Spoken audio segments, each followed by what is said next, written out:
Sisy Arial Reed grew up under the Castro regime in Cuba. She came to the U.S. as a refugee in the Mariel Boatlift of 1980 when she was 16. The story of her life under communism and her escape to the U.S. is both harrowing and inspiring. My father was totally against the government when Castro came in, and then he started not doing the things that he had promised to do, and he, from the beginning, started killing people. So he started a resistance movement against Castro then? Yes, he did. So was he in danger? Was your father in danger? All the time. Oh. Constantly, yeah. Sisy's parents started doing the paperwork to leave Cuba when she and her brother were babies, but the Castro government cut off all immigration around 1968. Nobody was able to get out of Cuba, so we were stuck. There was just no way out. Tell me about your life in Cuba. What was it like growing up there? And one of the hardest things was you had to wear a handkerchief around your neck. That it was a demonstration to show the government that you agreed with the, the politics, that you were part of the movement, that you were a communist. And of course my mother wasn't, neither was my father. So they didn't allow me or my brother or I to wear the handkerchief around our necks. Wow. So due to that, we were ridiculed constantly. Food shortages plagued Cuba when Sisy and her brother Henry were growing up.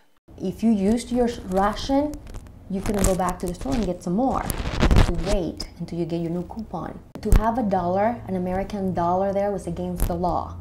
Totally against the law. You will go to jail. The Mariel Boatlift in 1980 gave a small window of opportunity for Cubans to emigrate. So the United States opened their doors to be able to get the people in. And the Cuban government allowed that to happen? The Cuban government allowed it to happen, but with restrictions. You're allowed to go as long as a family member from United States will come and get you. Wow. So did you have a relative that came to get you? Yes, I had an uncle. So he brought a boat? He rented a boat with some friends and was able to come get us. And how many people did the boat hold? Well, this boat was supposed to hold 99 passengers, but they overloaded us and we had 199. The Cuban government systematically humiliated those who left the country. I remember the last thing I saw as I turned around that we were leaving, there was a big banner against the building with big red letters so we could see it. That read, "Get out, come." Wow. So what was the trip like coming over from Cuba to Florida?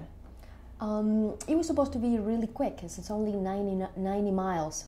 It was about 16 hours. 16 hours to go 90 miles? Yes. Wow. Well, imagine all the waves, having to go over the waves, I guess. So you're probably seasick too? Oh, I threw up most of the time. Oh, wow. And of course, one person throws up, the next person throws up, and pretty much there's a chain reaction around you. That sounds miserable. Yes.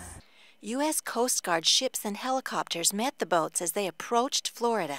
It was really neat because as we got closer, I heard the captain yelled out that we're so close, I can almost smell the gum. Because there's no gum in Cuba? There's no gum in Cuba, no. So we got so excited. And also, there was a banner there too, big white banner and big red letters, big sign that said, "Welcome." Oh. So it was really neat. And how old were you when you came? I was 16 years old. Wow. Yes. And what was the first thing you noticed about America? When I got out of the boat, the first thing they gave me was an apple. My first apple.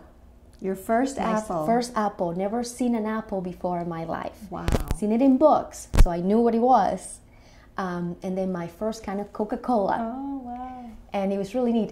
I didn't know how to open the top, so one of the army guys saw me struggling and he came over and opened it for me. Sisy and her mother both cried the first time they walked into an American supermarket.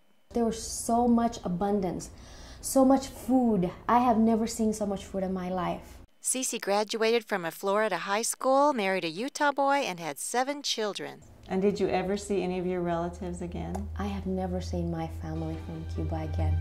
The only way of communication, we write letters to each other all the time. Sisy's life is permeated with the sorrow of never seeing her relatives and friends since she was a teenager.